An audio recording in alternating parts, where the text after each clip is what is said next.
Good morning everybody. Hope you're all keeping well at home.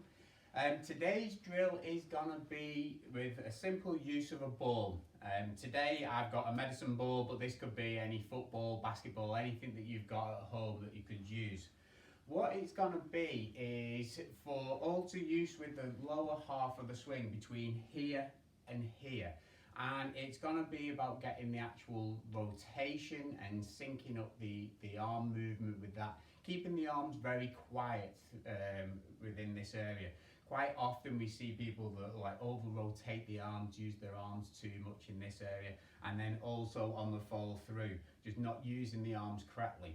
So what we're going to do, we're going to use the ball. As I say, I've got a small medicine ball here, and this works perfectly because it's got the bands on, so I can actually see. I've got a little gauge of where my hands are actually moving.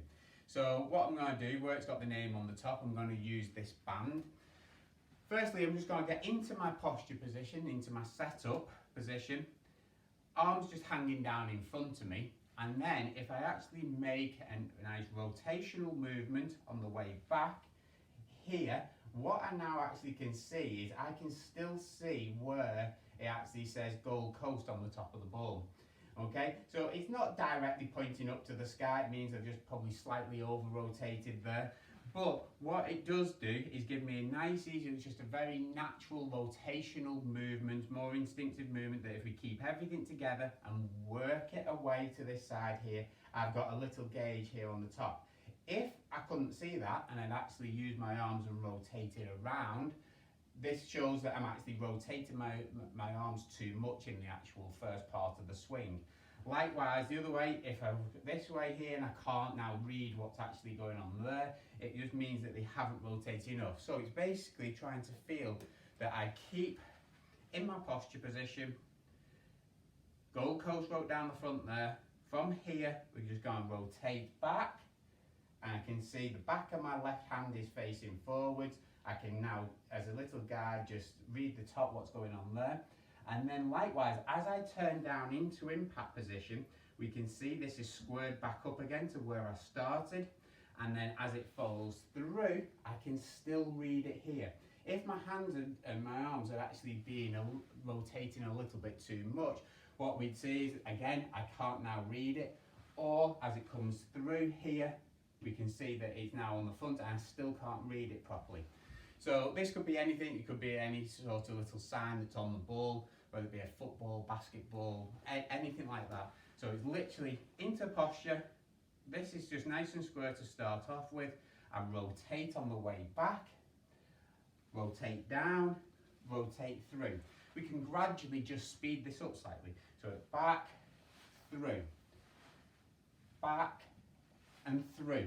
If I show you from this angle, it literally into the posture position, rotate it back, through. I've got a little guide here just to see if I'm moving in the right position. We could extend this a little bit further with using the ball, and at this point, as we get down just after impact, we could actually release the ball. So literally from here, back, through, and throw the ball. Okay, what we should see, and over a period of time, another little thing that you can do at this point is we could see that my ball just slightly went off to the right. Okay, it could be about where I released it, but it could also show the actual path of where my arms are naturally swinging slightly from in to out with the ball going in this direction. So if we're doing this, it would be quite good if we could actually get where it goes back, through, and feel that it goes down our actual target line of where we actually be hitting it. So if you're using a ball that bounces, this could do it against the wall, bounces back straight to you.